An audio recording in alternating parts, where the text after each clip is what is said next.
પ્રગટ ગુરુ હરિ પ્રબોધ જીવન સ્વામીજીના 71મા પ્રાગટ્ય દિન નિમિત્તે ગુરુ ભક્તિ અને રાષ્ટ્રભક્તિ અદા કરવા પરમ પૂજનીય હરિપ્રસાદ સ્વામીજીને ગમતા વૃક્ષ લીમડાનું વૃક્ષારોપણ સમા વિસ્તારમાં આવેલા અભિનવ પાર્કની સામેના કોર્પોરેશનના મેદાનમાં કરવામાં આવ્યું.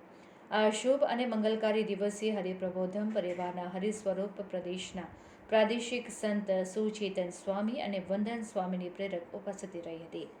આ ભગીરથ કાર્યમાં વડોદરાના લોક લાડીલા સાંસદ ડૉક્ટર હેમાંગ જોશી, મહારાજા સયાજીરાવ યુનિવર્સિટીના પૂર્વ સેનેટ અને સિન્ડિકેટ સભ્ય ડૉક્ટર જીગર ઇનામદાર, વોર્ડ નંબર 2ના પ્રમુખ રાજેન્દ્રસિંહ તથા મ્યુનિસિપલ કાઉન્સિલર મહાવીરભાઈ પુરોહિત, વર્ષાબેન વ્યાસ, રશ્મિકાબેન વાઘેલા પણ ઉપસ્થિત રહ્યા હતા.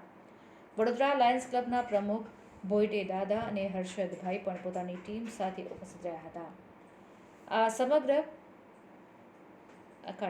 આ સમગ્ર ઉપક્રમ ભારતના યશસ્વી વડાપ્રધાન શ્રી નરેન્દ્રભાઈ મોદીના સંકલ્પને ધ્યાનમાં રાખીને ગુરુ હરિ પ્રબોધ જીવન સ્વામીના 71મા પ્રાગટ્ય દિન નિમિત્તે નિઝામપુરા સ્વામિનારાયણ યુવક મંડળ દ્વારા યોજવામાં આવ્યો, જેમાં મોટી સંખ્યામાં ઉપસ્થિત સર્વે મહાનુભાવો સાથે હરિભક્તો અને આજુબાજુ વિસ્તારના સોસાયટીના લોકોએ પ્રણ લીધો કે સમગ્ર વર્ષ દરમિયાન વડોદરામાં 7100 વૃક્ષોનું વૃક્ષારોપણ અને તેનું જતન પણ કરીશું.